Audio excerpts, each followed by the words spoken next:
Hello, everyone, and welcome back to the Team Talk podcast. This is episode 4. Today is a bit of a strange episode, whereas our first 3 episodes we had a specific thing that we were going to talk about. So in the first episode, it was our all-time Premier League 11. In the second episode, it was current Premier League 11. So team of the season so far, and then episode 3 was the England Euros team. This episode, we've each prepared 3 questions about football, and we're just going to discuss those questions, and we're going to see where it goes. So, as per usual, we're joined by Lawrence, Matt, Tom, and Nath. I think some of them are just finishing off some of their questions now. I think Lawrence is looking at some of the fixtures for the weekend. Yep. So, so I just thought to warm ourselves up and get into the episode. I was going through my cupboard today and I found something that has a very, dear place in my heart. And it's my Match Attax collector binder from the 2009 to 2010 season. Here it is in all of its glory. It's absolutely incredible. I had 2 players that I didn't collect, which is... Who were the 2 players? The 2 players were Lee Cattermole Oh, no. and Craig Gordon. Oh, the 2 top players of the Premier League era. Christ. I'll tell you what, boys, here's a question for you. In the 2009-2010 season, what team did Peter Crouch play for? I want to say Stoke. Stoke or Stoke? Burnley? Stoke? You said Burnley. What Burnley? Stoke. Did he ever play for? Oh. He did play for Burnley. Yeah, I'll go with Stoke. Yeah. Matt? Tottenham. Tottenham. Here he is. No, Wait, can you see him? I don't know whether you can. Him, Jermaine Defoe, David Bentley. Yeah. David Bentley. Christ. Go on, Matt. I'll tell you what, Matt might know this because he's a pretend West Ham fan. But who was the manager of West Ham in the 2009-2010 season? 2009, 2010. Oh, that's ages ago. What, Sam Allardyce? Di Canio? I'll ask you actually as well after that. I'll ask you what team Sam Allardyce was managing. Spoiler alert, it's West Ham. What did you say, Matt? Said he'll be at Blackburn, won't he? He was at Blackburn, yeah. I can't remember who would have been West Ham manager. Was it Grant that was there then? Nope. I have no idea. Yeah, I must admit, I wouldn't have a clue. It was the one and only Gianfranco Zola. Oh. Okay. Absolute legend. That's what I was thinking of when I said Di Canio. I don't know why I said that. Do you know who was actually in the Premier League this season? Wigan, Bolton. Bolton were in Blackburn. it. Blackburn were in it. Birmingham City Villa were in it. Yeah, that's the year they won the FA Cup. The Carabao Cup, sorry, the League Cup. But Relegated. Portsmouth were in it. Who? Portsmouth were in the Premier League this season. Was that their last season before going down? When did they go down? Can't remember. 2000, the season after, I think. 2011, 2012, right? Yeah. Hull were in it. Honestly, this brings back so many memories. I spent so much money, or should I say so much of my parents' money, buying Match Attax packs, trying to get some of these cards. That might be the last good year of the Premier League, by the way. Bold claim. Back when that was when it was in its prime with Bolton, you had like your Nolan and Doyle, and then Blackburn you had Damps Pedersen and Roku Santa Cruz and that lot, and then you had your whole City with Phil Brown doing the halftime team talk on the pitch with Jimmy Billard in there. Oh yeah. I remember the Premier League's not as good now as it used to be. the 100 Not as entertaining. The 100 club cards for this particular season were very good as well. So the 100 club goalkeeper was Van der Sar. Yeah. The defender was John Terry. The midfielder was Steven Gerrard with 95 defence, 100 attack. So pretty decent. but then the 100 club forward was Fernando Torres. And it With was 101. 101 attack, 101 defense. So make of that what you will. Yeah. So I just thought that brought back many memories. So I'm happy I dug that out. All right. So should we just get straight into the 3 questions, or Yeah. Might as well, yeah.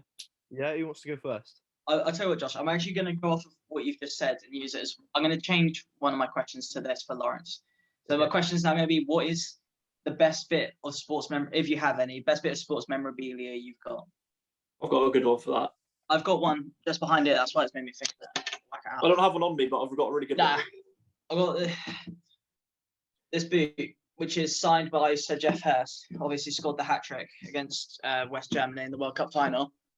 That might be my favourite, I reckon. Yeah, that's That cool. is pretty impressive. I mean, I don't really have much, but even if I did, I don't think it would come close to that.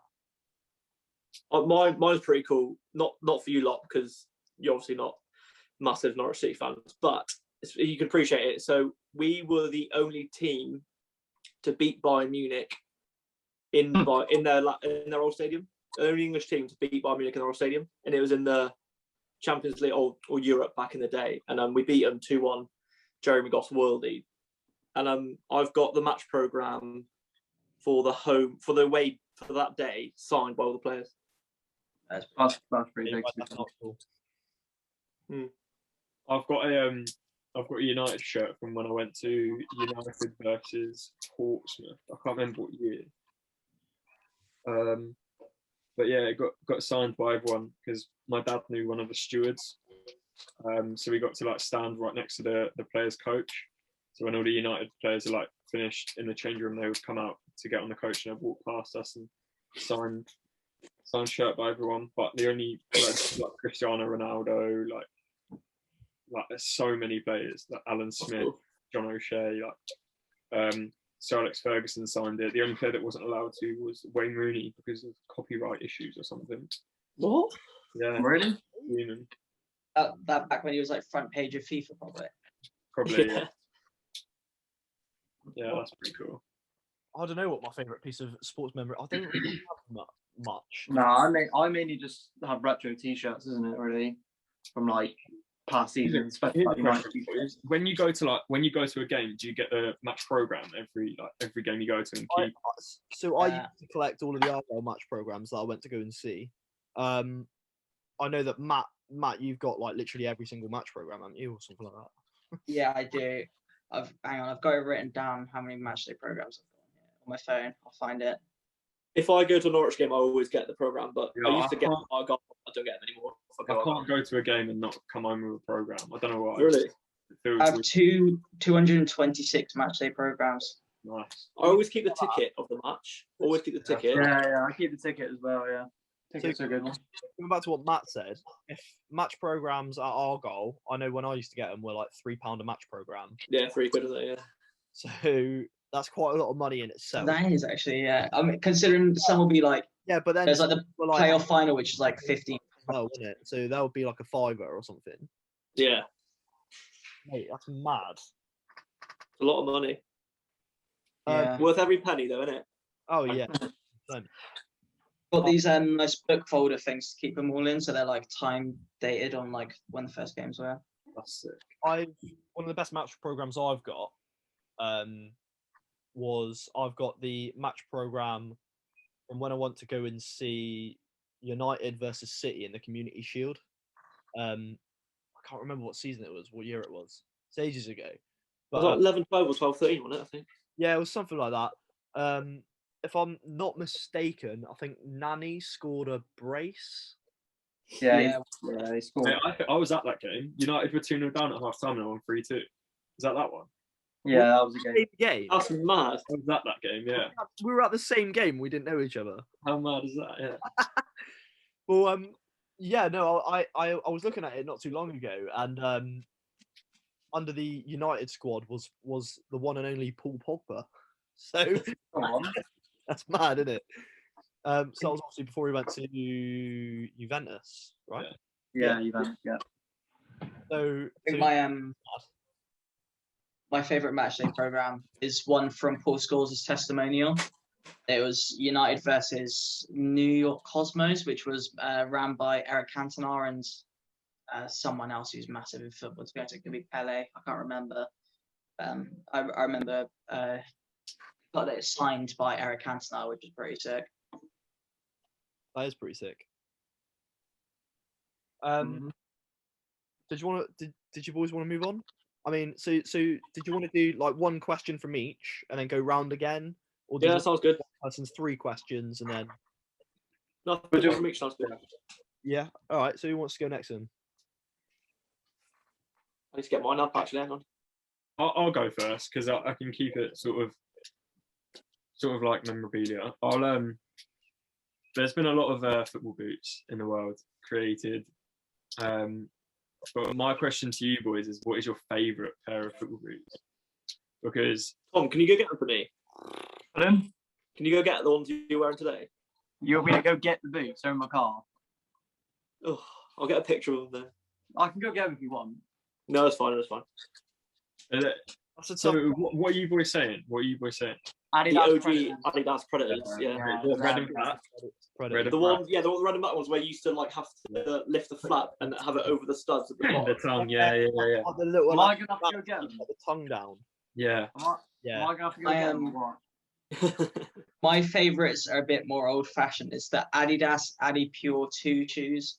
So they're like they're black and white, like proper old-fashioned football boots. Yeah, Yeah, the boys got them. they're well nice. Yeah, they're very. Yeah, they're paying.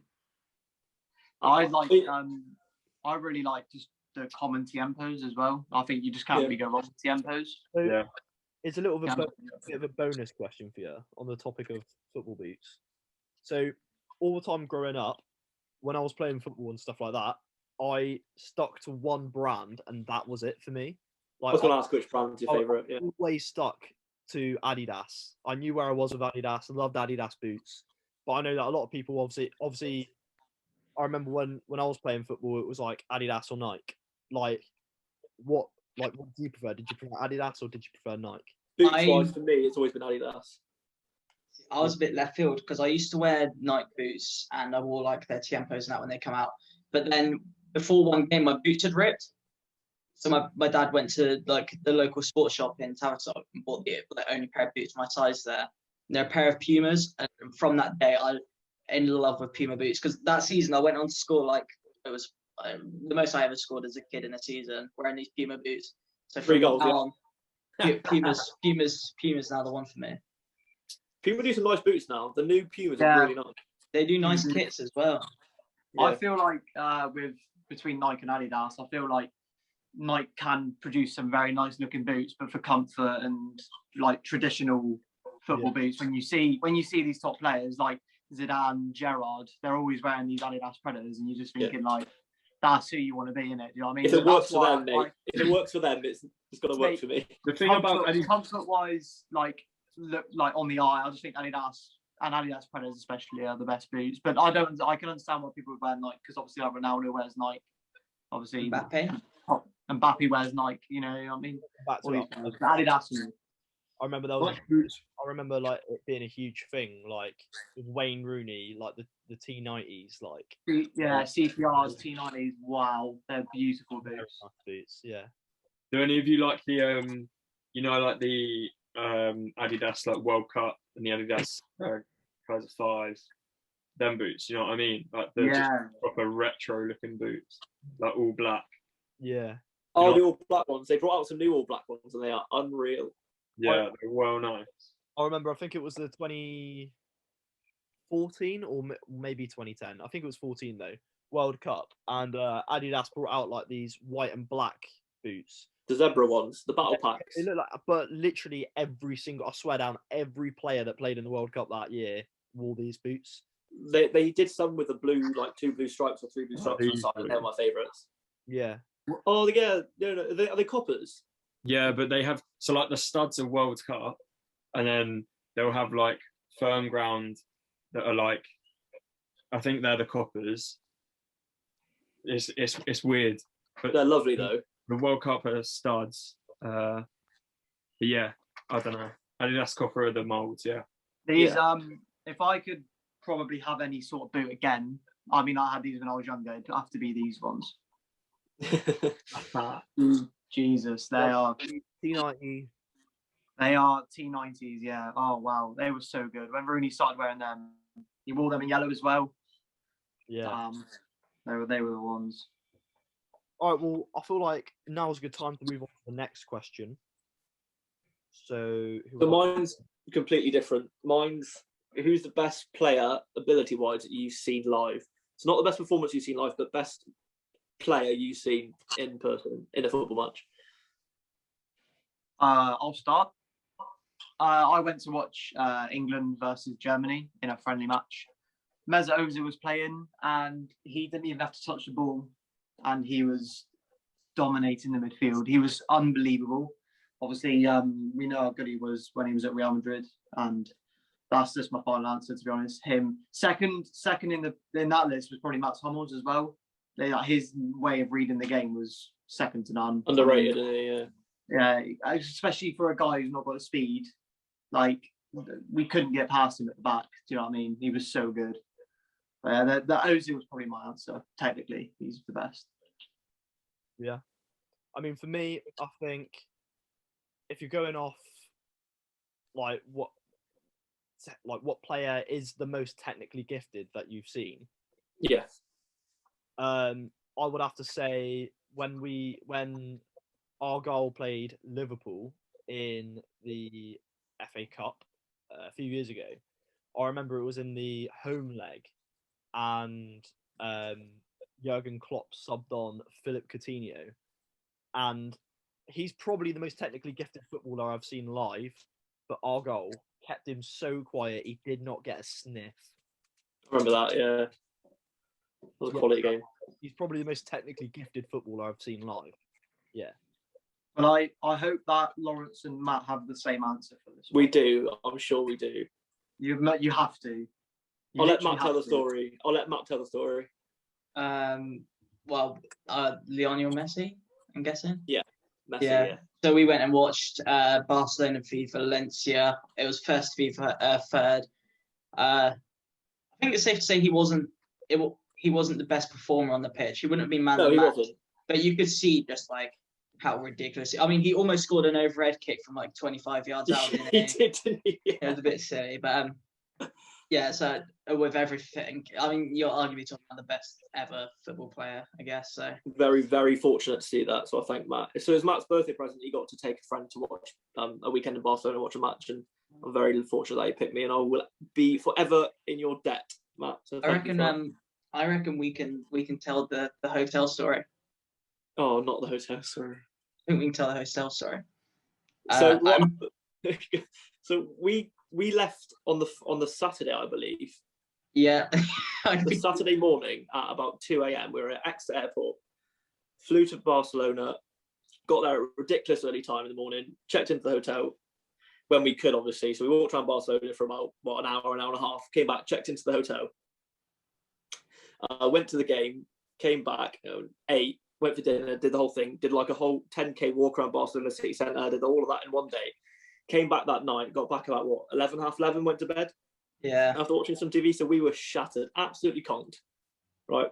And then we both didn't set alarms because we just assumed we'd be up the next day, and it got to about 1-2 o'clock in the afternoon. Yeah, probably. And by this time, most hotel guests have left, so the cleaning lady won't have to disturb anyone in bed. But obviously, we were so tired that we were still asleep. So the cleaning lady knocks on the door, walks in, and just wakes us both up. But I was hidden around the corner on a wall, so I was just awake.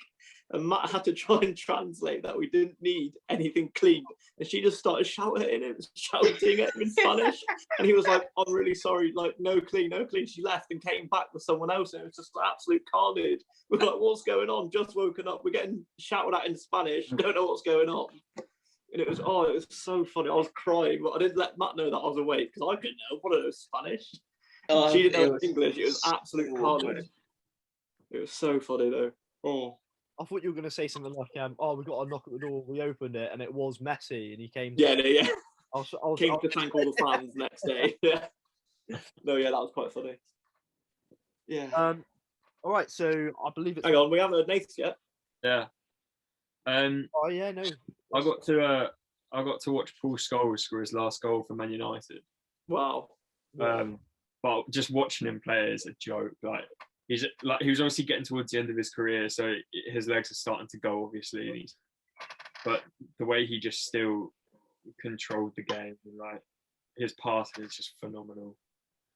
I think you can't really appreciate a player until you see them live. Yeah.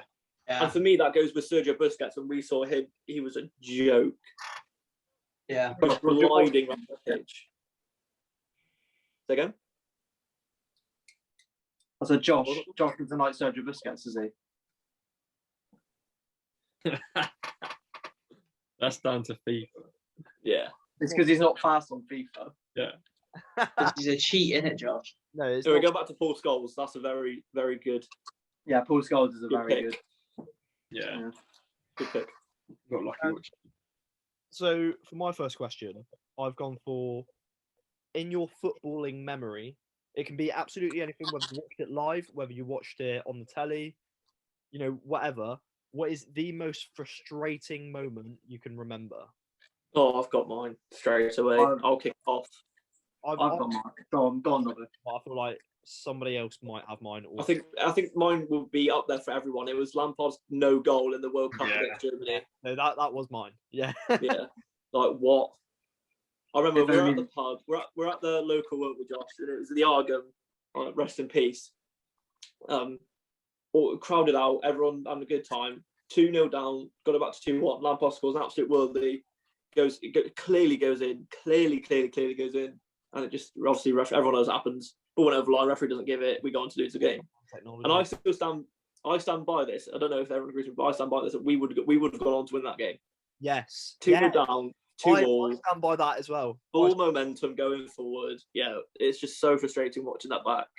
I Yeah. stand by that wholeheartedly. Like I strongly agree that if that goal gets given, our heads don't drop and we don't go on to concede more. Like All that effort put in and we got nothing out of it, which we should have. And it's Completely just so turned the tide, didn't we? so I can't and actually then- remember. I can't actually remember what was the final score in that game. I can't actually I remember. think it was 4. Or 4-1. No, they scored 4. Yeah, 4-2, wasn't it, I think? so frustrating. I think it was 4. I remember Upson scored, didn't he? I want to go 4. I'm going to go 4-1. I think it was 4-1. Matt Upson. I don't think we scored after that. Because I remember it was a bit of a the floodgates opened. I think after that, and I do remember 4-1. Germany. scored. Muller ripped us apart, didn't he? Was it Muller got a Yeah. break. Muller got 2 goals in 3 minutes in the second half. Mm-hmm. Podolski and Miroslav Klose got the other 2, but yeah, Matty Upson did make it 2-1, and then obviously we know what happened after that. If I had to pick my most frustrating moment, to be fair, there's quite a few from the 2 that mainly, or the 3 even that stand out in my head is, I remember being in the Grimsby away end and a win and we win the league. We lost. We still got promoted, so it was fine, but it was just frustrating because it was like we win the league if we win the game, and then Portsmouth won it. I was like, come on. Especially Yeah, but the 2 big ones is losing to Wimbledon at Wembley and watching Calvin Miller try a header across like that was on the floor. I was so close to the Wimbledon fans, and that was just Oh my that was God. tough. But I'm Yeah. gonna go for Argyle v Southend because we got relegated. It was a case of we were winning the game, and I'd celebrated so hard when we went ahead that I'd fell 2 rows in front of me onto a little kid in the family end. Okay, I apologize. I lost my stuff and had to apologize to mum to get it back. It was embarrassing. And then with about 10 minutes to go, Southend, who were playing Sunderland, who hadn't lost at home all season. Southend hadn't won away for decades, like for so long in the season. And Southend went and scored with 10 minutes to go and won the game from I think it was Joe Thompson that scored, who just survived cancer. Good for him, well done. He relegated us. So and then I left the I left the football stadium and I had a parking ticket and I had to drive to work. I had to drive straight to work. That was a tough day. That sounds bad, that, bro. Good story though, actually, Matt. I've probably got a few moments. I mean, you've already mentioned the Lampard one. Obviously, we won't bring that one up again. My other one is when Kane didn't square the ball to Sterling. Oh, mate, that was. Oh, God, Obviously, everyone's. Oh, Hey, yeah. You know, I'm not going to speak much more about that one because that's fairly recent. that's still And- fresh. That's still so fresh. That is quite fresh, yeah. And the other one for me was the Aguero when he scored to beat QPR and then they won the league because obviously being a United fan, watching the we, boys. we'd almost pretty much had it in the bag, and then QPR, Joey Barton whoever he need, and then got sent off, and then Yeah. Aguero, and then it's been a mad ever since. So that's mine. Those are mine too as well. Obviously, being a United fan, that did hurt. And Yeah. Joey Barton's then- sending off might be my favourite sending off in Premier League history. Just It's got to be one of after the he best, gets a yeah. red card, he was just like, "Well, if I'm going off the pitch, I'm taking every single one of you out with me." Starts hitting people left, right, and centre. Who did he knee? Was it Balotelli? Yeah, Balotelli. It was Balotelli, wasn't it? Yeah. I thought So so. funny. He proper rattled him that game, didn't he? Balotelli, he was in his head, rent free. So because I assumed that the Lampard goal somebody else would have had, I had a backup, and my backup frustrating moment was Chelsea versus Barcelona in the 1-1 draw. Yeah. The The Iniesta goal. it's a disgrace match. Yeah. Oh, Didier Drogba. Yeah, It was, that one. that was. I'll tell you what. You look at games like that and you think like, Yeah. I can like VAR is a good thing. Do you know what I mean? Yeah, You also look at that and you say it's corrupt. Yeah, you do. You say it's money Blatant involved. penalties. And Drogba was 100% right. That game was an absolute disgrace. probably one of the worst refereeing performances of all time. Did Ramirez score a screamer? I couldn't tell you. In I'm that not game, gonna- was it? I thought it was. I thought Ramirez had scored a worldie in that game. I know Iniesta's goal was very good. I don't know. Yeah, when he take his shirt off, he's got that vest on, doesn't he? It's like iconic. Yeah, it was iconic. Yeah, yellow tee. That match, I'm just the image is just seared into my brain of Drogba looking at the camera and he's getting dragged down the tunnel by everyone else, and he's like, "It's a disgrace." It's seared into my brain. But that entire match, yeah, that's up there for me with my frustrating moments of all time in football. Yeah, that is a That's good one. understandable. That's more than understandable, yeah. So I guess we're on to our second questions now, aren't we? I haven't done mine. That's But, a nice one. Right, go on then. I thought it was yours. Uh, Oh no. my first one is, what is one player that you could have watched throughout history? So I'm talking like the Maradonas, the Pelés, all these sort of players. Like, what's one player you really wish you could have watched? I'd appreciate if you didn't say Messi or Ronaldo because we still could watch them. But I'm on about like the retired players. So like Zidane. Zidane's one of them. I just want to hear what yours are.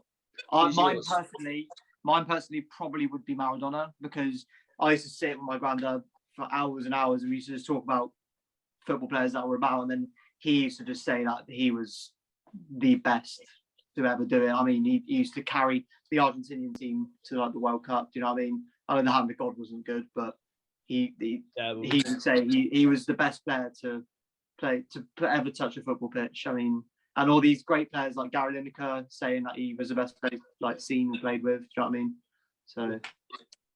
So mine's Maradona. What's all yours?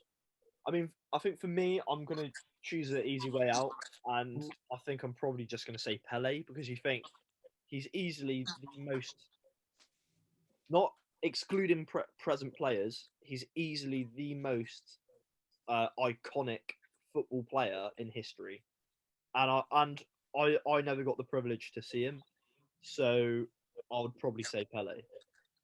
Nice, yeah, fair. I have to go with Zidane. Zidane is a Zidane. very close one for me. But it's Zidane for me because when I play football, I'm a centre midfielder. I'm a CDM. I'm what he does, and just to watch him and what he does just so easily. What was it? Sir Alex Ferguson, wasn't it? Give me What? Give Give me me, 11. give me Zidane and planks of wood or something like that, and I'll win. you Yeah, the give me a Champions Zidane and 10 planks of wood, and I'll win you Champions League. Like one of the best managers ever, arguably the best manager ever. Saying that, like he's quality. I just wish I saw more of him. Wish I saw him live. That would have been quality. And again, excluding the whole headbutt incident, but Yeah. Nath, I think I'd say Zidane as well. yeah, He's just a mental player. Like he could score goals and he could do everything basically. It was just mental. Joke, couldn't he? watching Absolute joke. backs now, yeah. yeah, definitely. I mean, he is, or he was, incredible. Absolutely.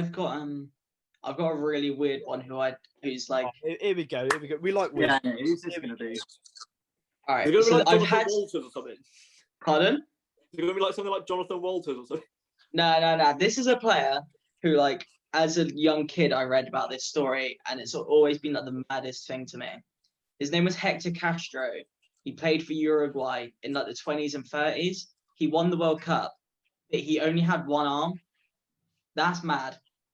that is That is mad. I'd is love to mad, see yeah. him What position did he He, play? he started almost every game as well, if I remember. He won the competition to make his country the best in the world with one arm. What position did he play? Because I mean, if you're saying that he was a goalkeeper, then I'm very impressed. I don't know. I have no idea. I know how he lost his arm. He got it stuck on an electric store. Wow. I'd love to see him play just to see what he's going. Yeah. I've got some honourable mentions that may or may not have gone through your head, but I've only got a couple here. What about Brazilian Ronaldo? I was about to say R9. Oh, Yeah. yeah. R9. I mean, Yeah. unbelievable. Shame he only had one knee. Maldini. None of us are defenders really, but Maldini would have been a pretty decent one. Ronaldinho. Everyone used to say he used to make people smile just watching him, so you're just thinking like that aura around him. Thierry Henry. I was going to say Henry. Yeah. Henry. Oh wow, what a player! And for me personally, I really rated Kaká. I don't know if any of you do as well. Yeah. Ballon d'Or One winner Kaká. One that's Rapid. just gone into my head. If I had to pick someone else, David Villa. David Villa. I like one of David Villa. the- Oh my god! Wow. Yeah, he was on. You know, as a fullback myself, I always would put a shout in for Roberto Carlos. Yeah, Carlos. Yeah. would have been good. So yeah, Better What- class, but not Dennis Irwin. Roberto Carlos anywhere on the pitch, like it wouldn't matter. But what? No one mentioned keepers. I mean, I know none of us are keepers, but any thought for a Yashin? keeper? Just a little odd one. Yashin. Yeah. I wouldn't mind seeing Dida for Yeah. AC Milan. David He was Seaman? probably the best. You hear me? Because I'm saying Dida. Seaman. Oh, sorry, mate. No, I couldn't hear you a minute ago. Oh, all right. Hmm. You take Dida. Yeah.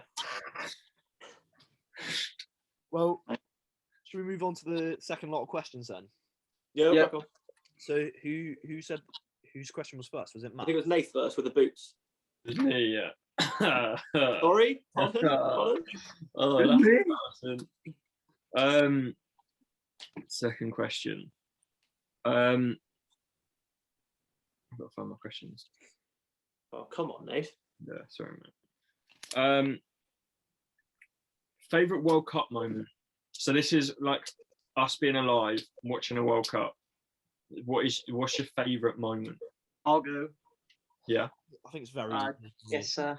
Trippier scoring Yeah. the free kick. Yeah. That's And the Scotland. you think we're through. Yeah. Yeah. Football's coming home at that point. Like it's on its way. Like you're up in arms. What Early on, it's just got a worldie in the semi-final. An unbelievable free kick, by the way. People just don't appreciate how good that free kick was. Like Yeah. I think 25, 30 yards out, bang. I think the frustrating thing when it comes to looking at the last World Cup was I don't believe that we'll have a chance to actually win the World Cup. As I don't think we'll have a good enough chance as that in a while. I just think you look back and you think like we had a pretty decent route. Very good route. Yeah, like Germany went out in the group stages, I think. Yeah. Yeah. Yeah. Yeah, and I don't know. Like, it just seemed like all the results went our way, and it just looked like it genuinely was going to come home. It really. It would have been a tough game I against did Scotland. believe it. I thought it was coming home. I I mean, completely. everyone was wearing waistcoats. It was beer gardens. It was oh, it was so perfect. Oh, what a time to be alive! That summer, I think, is Yeah. still one of my. I think that summer was the best summer of my life. You know, thinking about it. Yeah. I just remember the weather was banging that summer as well. So like everyone was out in their gardens watching the football. Oh, incredible! Like no one cared when we lost to Belgium in the group. Like no one cared. No. Oh, sound, we've got the easy side of the draw now. Well done, Adyan Januzaj for the goal. Cheers, lad. We'll crack on. We'll see you in the third round playoff. Oh, literally what a summer. Love it. Oh, Oh, that's mine, bro. That's here's mine. a question for you boys. Are any of you like superstitious? Because Yeah. why I ask this is, throughout that whole World Cup, right, I didn't go to a pub to watch a game, right? No, you didn't go. Oh, And Is that because you're wet? the semi-final, I went to a pub and we lost. so you're the reason we It lost. could be my fault, yeah. I'm I I'm agree. willing to address the nation and say I'm sorry, but I'm just imagining like Harry Kane at full time in the interview. Like, oh, where do you think it went wrong for you today, Harry? Oh, well, Nath went to a pub today. So. I I didn't had swear at Sterling. I had the worst experience watching that semi-final because I'd gone to my ex's house to watch it and with her and her family, and I hate watching football with people who like not sound like a football snob, but don't really know. They don't really watch football. They're not really. They equalised. Croatia equalised. All you're hearing is, "Oh, this is typical England. They're so crap, England." I don't need to hear that. I'm watching us get knocked out of the World Cup semi-final. I don't need you to tell me they're playing crap. I'm fucking watching. I'm watching. Don't need to see this.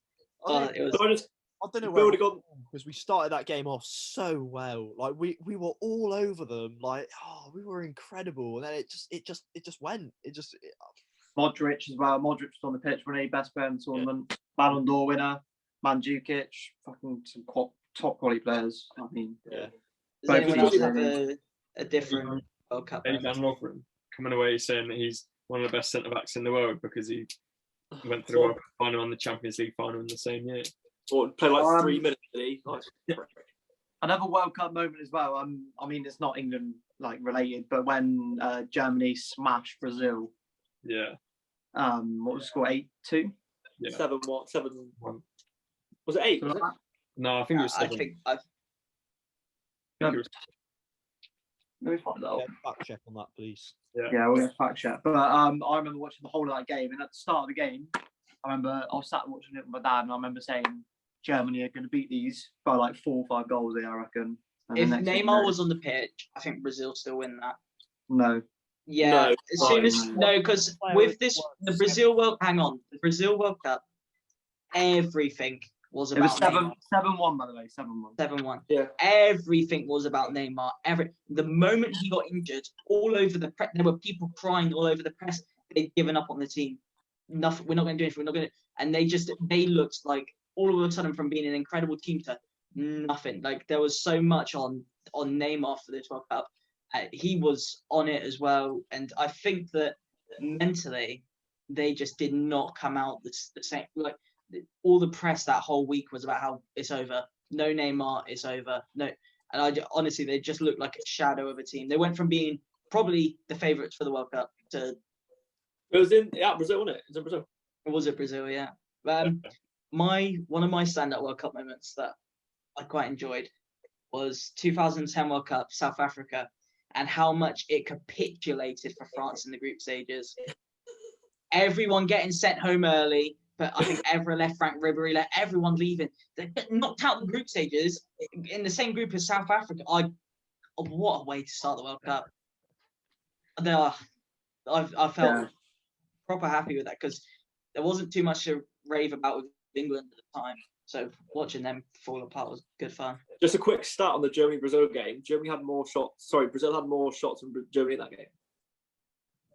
They had 18 shots. David and Germany had Luiz from his 40. own half. Yeah, Oscar, in my opinion, Oscar played really well that game. He How- scored, didn't he? 90th minute. I know he scored, but how can you play well when you're losing 7-1? And Well, he didn't start the semi-final game. of the World Cup. He didn't start the game. I'm pretty sure. He come on and he looked really good. Oscar was phenomenal. Yeah, Oscar was a good player. Right. Tom, next. Yeah. Is it my go? Are you Tom? Yeah. I've all right, okay. Okay. All right. One team you could have, you wish you could have watched, in history. I mean, I guess so. Like, there's loads of teams. I've got some on the iPad here. I'll mention some of them to give you an idea. We chat about this on Xbox anyway, but I'm sure you get the idea. So I got an example here about the Barcelona team that won the Champions League against Man United. I mean, the Is that best the one three. you picked? No, I'm just giving you some examples. I mean, if you just want to shout any teams, then Yeah. I can. Pardon? What was the 11 for that Barca team? So Valdez, Piqué, Busquets, Pedro, Abidal, Messi, Alves, Iniesta, David Villa, Xavi, and Puyol. I mean, That's the mine. three. Yeah, I would say that's mine. See Um, Xavi, Iniesta, Messi in their prime. I've got another one here for you. The Bayern Munich team that beat Borussia Dortmund in the final at Wembley. So you got Iron Robin and Ribery each side. Yeah. You got Mandzukic up front. Alaba's in that team. Gomez, Cruz, Philip Lam, Neuer Neuer. goal, I'm assuming. Yeah. He had on Yeah, it. Boateng was playing that game. We've also got another team here that I know me and Nate might agree with, but it's a treble winning team. Yeah. Matt might agree as well. Some quality players in that, like Ryan Mine- Giggs, Beckham. Go on, Matt. Shout. My team is the Ajax, like the late 60s, early 70s, the total football period. Johan Cruyff, all that lot. They'd won the Euro Cup against Juventus, and they were like the first team to play fluid football, like pretty much ever, in terms of it was more about tactics than it had been before. If you look at in the 70s, the Brazil team that won the World Cup, you had like Rivaldo and all that lot. It was very much like you put all your best skill players up top, and then you just get them the ball and they run and they score. But then with the Ajax team, it was all about we set up 4-3-3. You switch positions and they trained on that and it probably revolutionized football really. Like I think anyone People say like Johan Cruyff did that though, didn't they? Johan Cruyff was quite a big part of like making football a better game to watch, wasn't he? Yeah. Cena, give me your team. Yeah, I was going to say that Barca team. I'd say. Yeah. So What about so what many about players the in one team? Huh? what about the Champions League winning one? Fernando Torres at front. That was a good Chelsea team. Yeah, no, that was a phenomenal team. But if you're going off like pure like Talent. you get to watch one team. Yeah, one team. Yeah.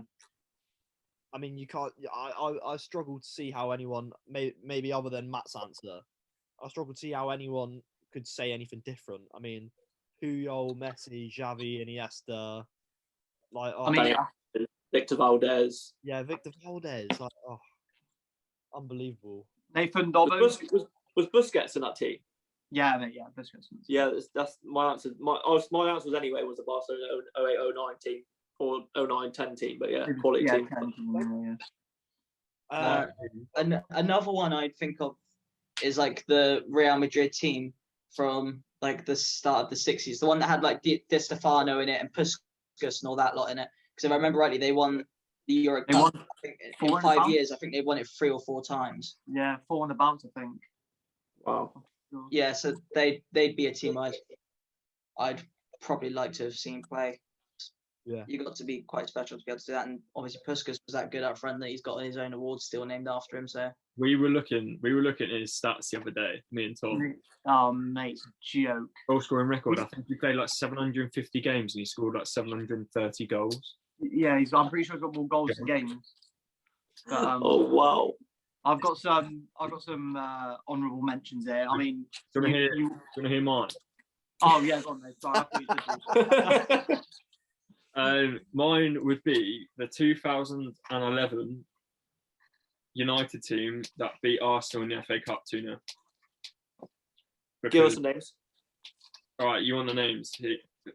Be ready for this. Van der Sar, Wes Brown, Chris Smalling, Nemanja Vidic, Evra. Sounds all right at this point, doesn't it? I mean, Does it? all in here. Right mid, Where's Fabio. Where's Brown? Right mid, Fabio. Left mid, Raphael. Right, I know what you're doing here. Was this the team that won the Premier League as well? I mean, this team. This was just for the FA Cup. They didn't like. I don't know. Did they win the league this year? The makeshift thinking- of makeshift teams. 7 That not- defenders. John O'Shea in centre mid with Darren Gibson and Rooney and Hernandez up front. 7 Oh my defenders God. in the starting 11. And you still And got he wins it 2-0. Yeah. Fabio scored as well. We only scored 3 goals for the club, but Up the Fabio. Wow. Another team as well that I wouldn't mind watching. I mean, mine was probably that Barca team, but the one I wouldn't mind watching would be the Spanish team that won the Euros and the World Cup. I mean, they had all those Barca great players in, like Xavi, Iniesta, Busquets, Puyol, Piqué. Oh my God, they were a good team as well. I Yeah. also really rate the AC Milan team. That was about like Kaká, Pirlo, I was thinking about that. Crespo. We put that in the group chat, don't we? Cafu, Maldini, Nesta. Oh my Yeah. Clarence Seedorf. The list goes on. Do you know what I mean? Yeah. And then like finally another honourable mention would be the Brazil team. You know, like they had like Cafu, Ronaldo, Ronaldinho. I mean, you just those two up front. Oh wow, some brilliant. players. Bob Paisley's Liverpool team, because they were probably more dominant than any team in England's ever been at any stage, right? So they must have been half decent, You don't think so? winning everything and Europe and England. But it took like United 15 or 20 years with Liverpool not competing for trophies to be able to overtake them again. Yeah. Yeah, that's true. That is true. I think we're I gonna. think- I think we might have to move on, boys. 'Cause- Yeah, that's one. Yeah, go on. What were you saying? I'll make you go crack on. Son. All Would right, you like Next question. my next one is a nice and easy one, nice, quick and simple one. Yeah. Best stadium you've been to? Well, Mine's Old Trafford. mine's out of 3. Go on. So I'd be stupid not to say either Anfield or Wembley. But it's definitely not the best stadium I've been to, but you have to throw it in there. But the Den, it's a completely different experience because obviously the Millwall fan base is just it's Different grade. It's crazy, yeah. I've never experienced a football match like it. Because you go to Chelsea and there's no atmosphere there, that's why. We went to Anfield and there was absolutely no atmosphere. Yeah, that was an awful atmosphere at That was Anfield. dead. Honestly, that was honestly so dead. Go on, Matt. It's a tough one because obviously I've been Wembley, I've been Old Trafford, been Camp Nou, been Anfield, the Olympic Stadium and all that. But I think I'd have to go for, I've said it before, it's a weird one. I'd probably go for Oakwell Stadium, the Barnsley Stadium. Okay. And it's a weird one. It's just like it's the same as Craven Cottage for me in terms of it's like a mixture of the old with the new. Like Camp Nou would probably, like it's 100. But what Oakwell has is atmosphere to it, and that's so important for a stadium. It's why I couldn't pick Old Trafford or Anfield, because anytime I've been to either of them, it's been done. Like I went to Salford City, and there was a couple Salford City fans behind their stand, probably made more noise than I heard at either Anfield or Old Trafford, because the Premier League's so touristy now and washed up. It's a bit tragic. Do you Matt, think There's the only a same with few- Wembley? I hear what you're saying. Oh yeah, Wembley's this awful. like I would have loved to have gone to the old Wembley because it was made to be a football stadium. The new Wembley's been made to be like a venue, which is fine, but that's why I much prefer the England games get played at other stadiums like Ellen Road and wherever, Old Trafford, even though the atmosphere is dead when the United fans are in. When it's England and it's all the locals they're in, I think it'd pick up a bit at least. All right. Mine would be Camp Nou. Yeah, I was gonna say, Matt, how have you not said Camp Nou, by the way? Well, no, Camp Nou. The thing is, Camp Nou would have been close, because it is such a massive. How can you this- compare the Camp Nou to Barnsley Stadium? Well, the thing is, the thing is, you wouldn't understand because you've not like done the whole like go It's to a not, away it's football not game. just the stadium, it's what it brings. I get it. It's the same as honestly. There was part of me that wanted to say Crew Alexandra, and it's simply because they've got this incredible little shop inside like their stand where they sell loads of old memorabilia stuff in there, and it's like the people around it, and it's the sort of feel you get from the same. Camp Nou is up there. Like the atmosphere wasn't incredible, but was good enough. And the way it's designed is really good. You got the museum and stuff like that. It was simply because I don't know. It's hard. Sometimes you just get a feeling from a stadium. Like, there's so many stadiums. I'd have loved to have gone to the old Griffin Park before they knocked it out. And those kind of stadiums, in my opinion, are where football's probably better. Like where you're more likely to fall in love with football there, I reckon. I'll tell you I one went place to- I've always wanted to go. The is- Etihad.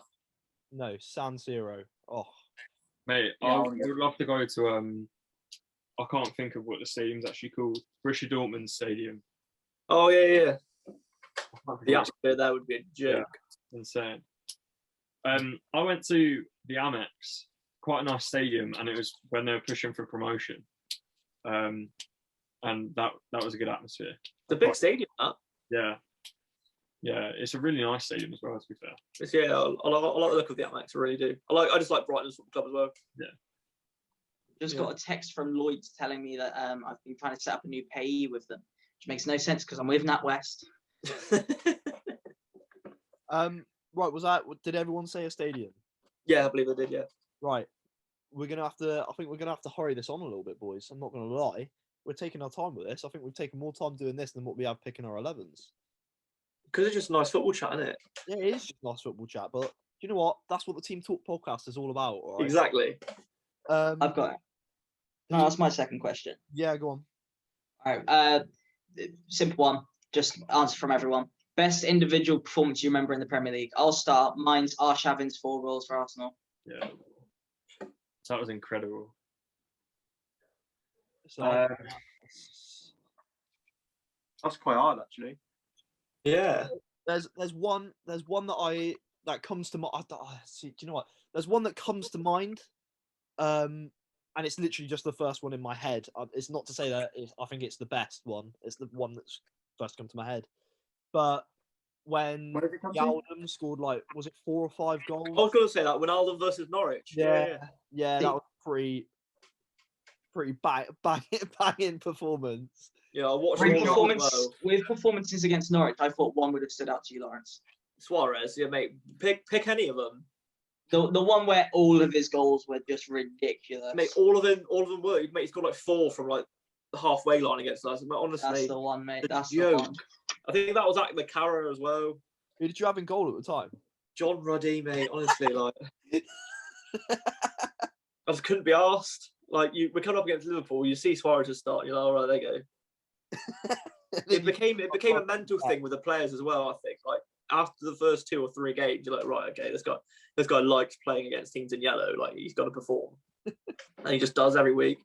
I've got a good mention. I'd say probably Berbatov versus Liverpool, where he scored I that love overhead kick and got a hat trick as well. I mean, I love took the ball that. down on his chest, overhead kick off the crossbar, bang. What about you, And Nick? what a player Berbatov was, Christ. Wasn't there a game where Berbatov scored like a ridiculous amount in a single game or something? I think it was 4, yeah. I can't remember what game that was. No, I'll try and find it while she's chatting. You on for us, Nate? I'm trying to do some research to find out when it was. Yes, you can, Nathan. Yes.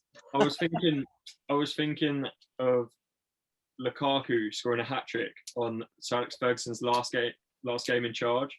Like he played very well that day. Yeah, that was good, yeah. I could be totally wrong here. Did he start that game? Did he start the game? Yeah. Yeah, I think so. Okay. There's a performance that from a sub. I can't remember what it was. There's been obviously loads throughout the era, but I can't think of the one I'm thinking of. Sadio, I'll was get it back to you. Sadio Mane came on? Did he not come on as a sub when he scored like the fastest Premier League hat trick? That's a 3 shout. goals in 6 minutes Yeah. against Southampton. Yeah. That's got to be up there as well. Boys, I'm gonna have to pause because I've just seen something in my Match Attack binder that's just shocked me. Right. Joel Ward playing for Pompey. Yeah. Go Wolves. Came from Pompey, yeah. Wow. Yeah. Who? He Go played Ward. for Look who's at he that. played for? 1 star. He was at Portsmouth for years, wasn't he? Like, he good was, yeah. 3 or 4 years. Unbelievable. Mane started that game, by the way. The third goal was in the 16th minute, so I'm assuming he started. 2 minutes and 56 seconds for a hat trick. That's Who's one got of another- them. He's got another question. What was I'll it? go, you go back to Berber. Yeah, I'm just saying Berbatov scored 5 goals versus Blackburn in a 7-1 win in 2010. Yeah, I think that's the one I was thinking of. Who hasn't said? No, I went with the Wijnaldum. Okay. Oh, sorry, I'll go with any of the Suarez performances against Norwich. Yeah, I'll go with Wijnaldum. There's a few shots in there. It's nice. I like Wijnaldum getting mentioned because he's obviously was Newcastle at the time, and it's Yeah. something you might not remember. But I think as FIFA players, we all remember him carrying the ball, him doing like that, or something like a smug. Like the dynamic man of the match card or something, wasn't it? Or was it Yeah. the week or something? Good goals as well. Good goals. Yeah. Antonio against Norwich, he scored 4. Mate, honestly, playing Norwich. Anyone against Norwich. Mate, honestly, just play it. I sat through all of that as well. I was like, oh my god. Honestly, mate. Sorry, I'm gonna go a little bit ranty. The back end of last season was one of the most depressing times to be a Norwich fan, or just a football fan for me. It was like 10 losses in a row. Honestly, right. So I'm going on now. COVID stopped football. We had Burnley to play, Brighton to play, I think maybe Palace to play, West Ham to play, who were battling for relegation, Southampton to play. I was like, there's 5 wins. Potentially, if we play to our best, when dear Pookie start, mate, you never know. Lost 10 in a row. I think we scored like 3. Oh, mate, honestly, we had Watford at home, Watford away. He's like potential for points. Lost all 10.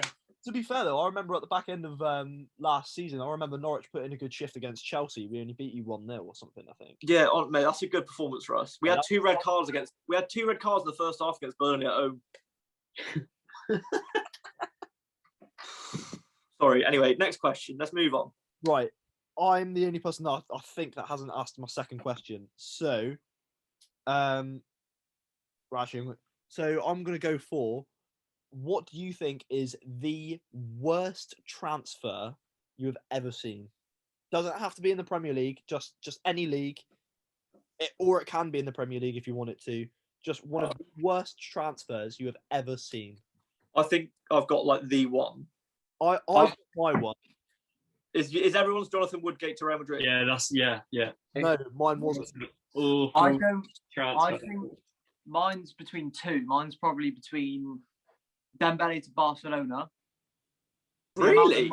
The amount of money he went for, the amount of times he's been injured and what he's done for the club, he's done nothing really that stands out. I think he cost 138 million, 140 million. You could say Hazard to Real Madrid then. And then my other one is Hazard to Madrid, which is how much he went for, 110, 100 mil, something like that. Yeah. And he's played less. He's played them for less than 50 games where he's been 50% of games where he's been available, which is So crap. Mine is the most embarrassing thing as a Chelsea fan. I think I can't think of anything worse. Was Danny Drinkwater to Chelsea, right? I think it was like 35 million or something he cost It's a us. joke. And oh my god! And you think that that was all them years? It was correct me if I'm wrong here, somebody. It was the season after Leicester won the league.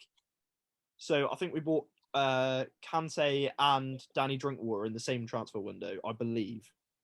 Could be wrong, but I think that's the case anyway. But we bought him, and even when we were buying him, I was there scratching my head, thinking like, why are we buying Danny Drinkwater? Wasn't it something to do if you needed another English player in your squad? Yeah, I think it might have And been. he also did win the Premier League with Leicester. Yeah, So but he is like, part of the Premier League winning that squad. entire Leicester team, who sits there and thinks, But you Danny got Drinkwater, yeah, yeah, but you've got That's- Kante and Drinkwater, and Drinkwater was a massive part of that midfield when they won the Leicester when Leicester won the Premier League. Yeah, you can say that, but anyway, no, nonetheless, look, so that when was that? 2016. Then we must have bought him. Something Yeah. like that, yeah. Yeah. So 2016. It's now 2021. He hasn't done anything of note for Chelsea except for playing in the Premier League 2, whatever the hell that is. He started a scrap with a 16-year-old and got sent off. Literally somebody half his age. Oh, it's so embarrassing. Worst transfer I can think of, honestly. Mine's Niall Ranger to Southend United because Oh, he got transferred to Southend. They signed him on a free, but obviously he had like loads of previous issues, and then he admitted to defrauding some woman online by and stealing like £2,000 from her, and he ended up getting sentenced to prison for 2 years. So yeah, and I think Southend were struggling that season as well, if I remember rightly. They've just signed him back as well. God knows. Good luck with that. Nath, what's yours, mate? I was going to say the Jonathan Woodgate, but there's been a few others. You've had like Di Maria to United. That was quite a Yeah. struggling one to watch. Struggle. Who else? Andy Carroll from Newcastle to Liverpool. That was a bit. 35 mil, wasn't it? Yeah, 35 mil. That was a Yeah, that was for a sure. weird one. But yeah, I think surely it's got to be Woodgate because he got sent off in his first half. And scored an own goal Yeah, and scored an own goal. Yeah, in his debut. shocking. I would say Torres to Chelsea from Liverpool, but then he did score that goal in the semi-final, didn't he? Yeah, so, like, No, yeah, but yeah. Sorry. if he Should didn't we lead on to your last question, Nate, because it's like sort of on this topic? Yeah. So yeah, my question was gonna be the biggest flop to come into the Premier League. So it would be a transfer from outside of the Prem coming in. It can't be inside the Prem. I'll start because I've got a player that went to 2 clubs from outside the Prem and he didn't do very well in either. Radamel Falcao. That was going to be my wow. second choice. That's my second choice. He went to United and to Chelsea Yeah. and just wow. Mine is very similar to that. Mine's Higuain to Chelsea. Yeah, Absolute flop. that's what I was gonna say. I remember when Chelsea signed Falcao, Josh was like, "Oh, what, mate? Quality player. He's not going to flop. He's in my fantasy team every week." And like he scored once in like the first 10. He's like, "Told you." Do you know what it was? Told you. Well, do you know what it was? He scored in his first game. No, not his first game. The first game that I had him in my fantasy team. So I was there like, come on. I was like, yes, I've done an absolute managerial masterpiece here. I was like, this is it. I've got bank of points here. And yeah, it was a flop. So I've got just a quick one. Ricky Van Wolfswinkel to Norwich for their records ever signing. Scored in his debut and didn't score for the rest of the season. Started every game. Yep. Mate, honestly, Norwich is just such a laughable club at times. Such a loyal fan base to go through. Doing well at the moment though. 2-0 up. I know, yeah. I'm trying not to celebrate on the podcast. So, boys, just a little quick interlude. The team's just been announced for Chelsea Atletico Madrid second leg. So obviously there's Mendy in goal, Azpilicueta, Zuma, and Christensen at the back. No, Rudiger, sorry. Okay, that's it. No Christensen. Reece James and N'Golo Kante, Kovacic, and Alonso. Hakim Ziyech, Kai Havertz, and Timo Werner up front. I dropped Giroud. Okay. Just dropped Giroud. Not scoring today then. Obviously, no. Hudson-Odoi not a right wing back. What's going on? Hudson-Odoi will come on and score like 7, I think. Come on and get subbed off after 20 minutes again. That's what he's saving him for. Nah. So, no Tammy Abraham, no Jorginho, no Mason Mount, no Thiago Silva, and no Andreas Christensen.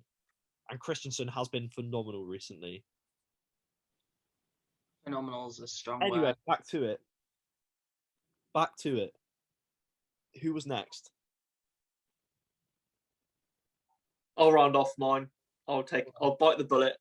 Mine's this more contemporary. So best Premier League performance this season Of a team. from a team. From a team. Well, I'll give you my two, and I'll pick one afterwards. My two are Villa 7-2 against Liverpool, Yeah. and Leicester away at City winning 5-2. And the winner for me is surprisingly Leicester away at City, mainly because of how poor Liverpool have been this season compared to how good Man City have been this season. Yes, the argument's there that there's 3 penalties for Leicester, but you don't get penalties unless you're attacking and you're playing well. So there's my reason. Maddison also scored an absolute worldie. But scoring 5 goals away at the Etihad and going away with 3 points is just unreal, especially the run that Man City have been on recently, winning every single game. I think that's for me, that's my performance of the season so far. All right, I'll go for mine. Mine is Tottenham v Man United. Yeah, Man United had a very good game that day. Forgot about that. Yeah, obviously Tottenham like beat us. What was it? 6-1. 6-1. Yeah. Yeah, that's got to be up there. And then I'd probably say the Aston Villa one, to be honest. I mean, although Liverpool, that was the start of their downfall, wasn't it? Yeah. Really. Yeah. So they weren't at the time. They weren't fully out of form. I mean, they still had some of their centre backs, not their makeshift team, but they had a good team. Obviously, they had the big players playing, and I mean, Aston Villa, wow, blew them away really. So mine's probably the Aston Villa one. Just a quick one. Spurs away at Southampton this season, winning 5-2. Heung-min Son for arguably one of the performances of the season, 4 goals. Yeah. You could also say Man United when they beat Southampton. 9-0. 9-0. Yeah, I forgot. Mate, this season's been quality. For that, I don't know if any of you have said it yet, but Liverpool beat Palace 7-0 away. Yeah. Yeah. Wow, I forgot about all of these. mate, I'd have to say purely on the shock factor, I'd have to say the 7-2 Villa Liverpool. Yeah. The reason that's not mine is because at the time it was the biggest shock ever, and now we've seen how bad Liverpool are. It's still a shock. Don't get me wrong, Villa scoring 7 against Liverpool, winning 7-2. But if Liverpool carried on and were like joint top with City, whatever, then it would be my performance. But how poor Liverpool have been losing again at home to Burnley and Brighton and everything like that just lowered that a bit for me. Yeah, but take nothing away. I think my favourite game so far has been the Leeds 4 Fulham pre-game. Quality game. That was a good game. Liverpool against Leeds at the start of the season. First game of the season, 4-3 again. Yeah. That was a great game. You're not looking at a team performance there. You're looking at No, I know. We're just talking about game. game. Yeah, All right, Josh. first game of the season, wasn't it? Yeah, If it's best team performance, you'd be picking any of City's, really, wouldn't you? Well, yeah, Because they make it look so easy. yeah. All right, Sweet. next.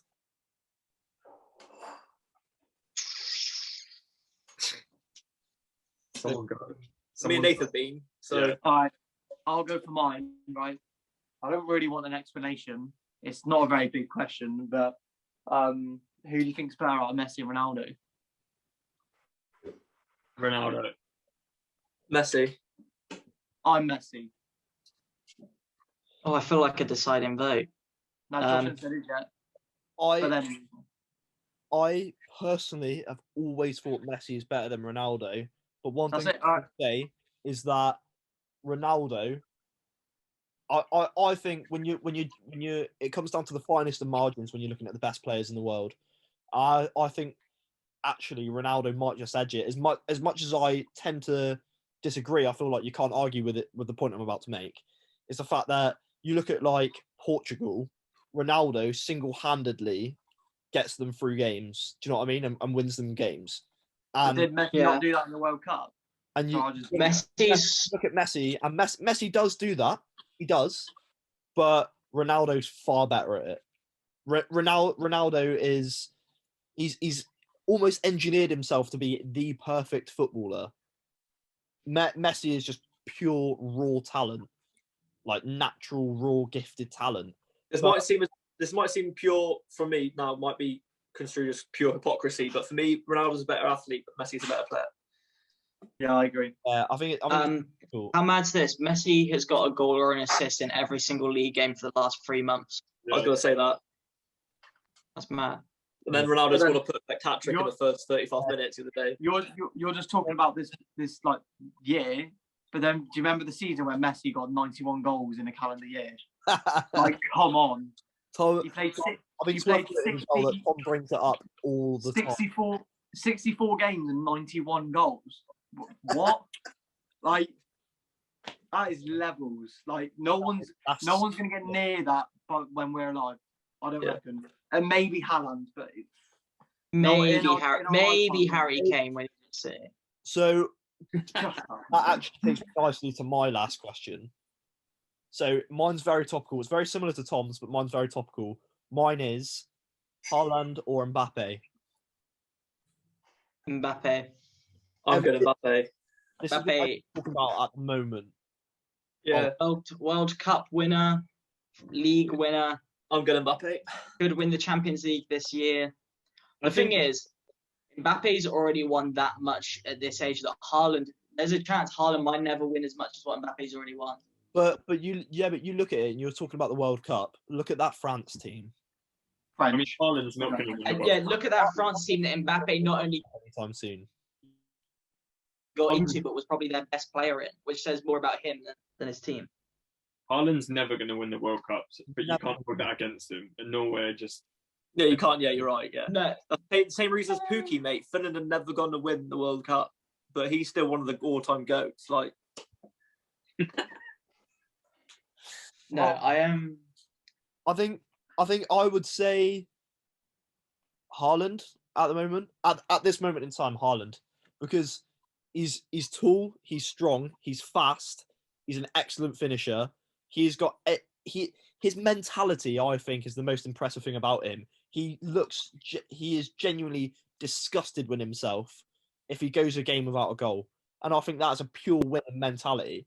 And I mean, you look at his goal scoring record in the Champions League this season. I think he's got he scored like 20 goals in 14 games or something. Yeah, and he's a shit house. For me, it's on like a week. For me, it's on like a weekly basis. Do you know what I mean? But at this, like as you've just asked me, it's going to be Haaland at the moment because of what he's doing in the Champions League. Mbappe's more of a complete player, I think. Whereas I can agree with that. The brick wall, like it's almost like Messi and Ronaldo for me, because Messi's quite like an intricate. I got you. Yeah. Whereas Haaland is like Ronaldo, where he just sort of Athlete and will do everything to get his team through, if you get what I mean. mentality, very similar mentalities. Yeah. So that was my question anyway. Good question. So I feel like is My last one. Matt the only person left? My last one. Best goal you've seen in person that you remember seeing? Just this standout one. Oh, best goal I've seen in person. I'll go quick if you guys are thinking. Playoff final, Middlesbrough Norwich. Norwich's second goal, Nathan Redmond. I think there was at least 25 passes before that in a playoff final to go 2-0 up in inside 15 minutes. That's my best goal I've seen in person. Mine probably is one of I can't remember who they were playing, but I was sat behind the goal at Home Park, Matt, as a true supporter of our goal. Graham Carey from about 30 yards out smashes it, and He scored some quality goals. And I hit the crossbar and just went out. Wow, like that's so good. Mine's quite similar. How many people went against it? Mine, I was sat behind the goal like you, Tom, at Home Park.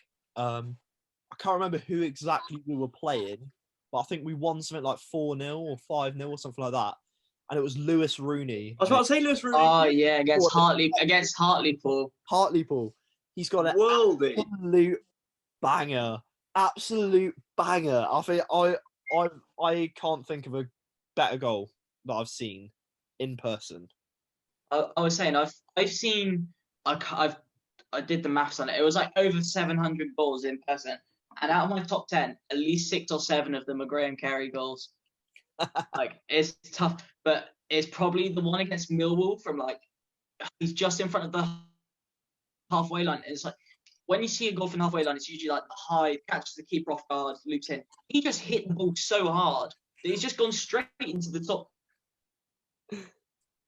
It's not like one of those where he's caught the keeper off the line. Or there's his other one was against Yeovil where he's picked up the ball at halfway line. He's darted past like 3 players.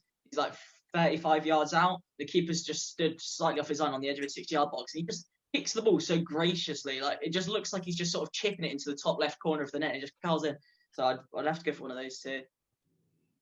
Well, I think that was everyone. No, I haven't said mine. How do you keep forgetting Nate, Josh? Nate. More lamb. I've seen Solly March. I can't remember what pre-season it was. I was just trying to find out what one it was. But I've seen Solly March score an absolute worldie. I mean, it was only pre-season, but it was incredible. They all Is that count. for Brighton? They all But count. I would say 2010, United versus Chelsea, Community Shield. United win 3-1. I believe it's the third goal. Javier Hernandez, first game for the club.